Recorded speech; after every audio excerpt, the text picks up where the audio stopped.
আপনারা দেখতে পাচ্ছেন যে এইখানের টেকনিক্যাল লাইনের একটা কিচেন হুডটা তারা সার্ভিসিং করতেছে এবং দেখেন কিভাবে তারা সার্ভিসিং করতেছে এবং এটা সার্ভিসিং করার পরে এখন গ্লোসি আনার জন্য দেখেন তারা একটা অয়েল ব্যবহার করতেছে। আসলে এই অয়েলটা দেখতে পাচ্ছেন যে টেকনিশিয়ানের হাতে একটা ফর্মের সাথে ভরায়, আবার সেটা কাঠের উপরে যেভাবে বার্নিশ করে সেই বার্নিশের মতন করতেছে, যে আসলে তেলাক্ত জিনিসটা একদম ক্লিন এবং ক্লিন হওয়ার পরে আপনারা দেখতে পাচ্ছেন যে এটা গ্লোসি আনার জন্য একটা অয়েল ব্যবহার করতেছে।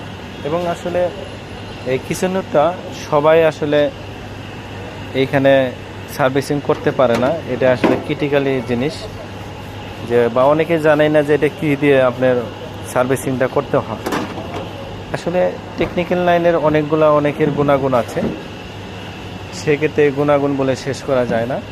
আপনারা দেখতে পাচ্ছেন যে দক্ষ টেকনিশিয়ানের দক্ষ কাজ, দক্ষ মনোবল নিয়ে তারা ডিজিটাল কিচেন হুড সেটা সার্ভিসিং করা হচ্ছে। হয়তোবা আমি সার্ভিসিংয়ের ভিডিওটা করতে পারি নাই, বা নেট ফিনিশিংয়ের কাজটা আমি দেখাচ্ছি, যে সার্ভিসিং করার পরে ময়লা তেলাক্ত জিনিস ডাস্ট পরিষ্কার করে যে নতুনের যে একটা গ্লোসি আনার জন্য যে শ্রমটা দিতে হয় সেটা আমি দেখাচ্ছি। তে অবশ্যই ভিডিওটা ভালো লাগলে আপনারা লাইক শেয়ার কমেন্ট দিবেন এবং পরবর্তী ভিডিও পাওয়ার জন্য অবশ্যই বেল বাটনটা টিপে রাখবেন এবং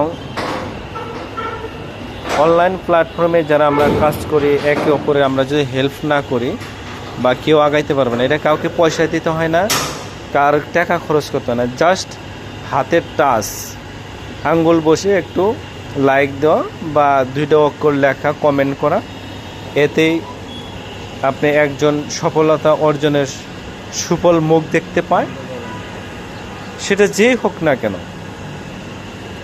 তো যাই হোক, ভিডিওটা ভালো লাগলে অবশ্যই কমেন্টে জানাবেন এবং আপনাদের মতামতরা জানাবেন, যে আসলে কেমন হয়েছে সেটা জানাবেন। তো দেখতে পাচ্ছেন যে এখন আরেকটা পার্ট আপনি লাগানো হচ্ছে, দেখতে পাচ্ছেন এটা এখন কমপ্লিট হয়ে যাচ্ছে,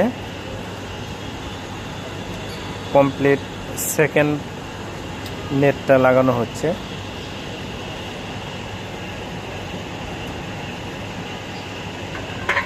দেখতে পাচ্ছেন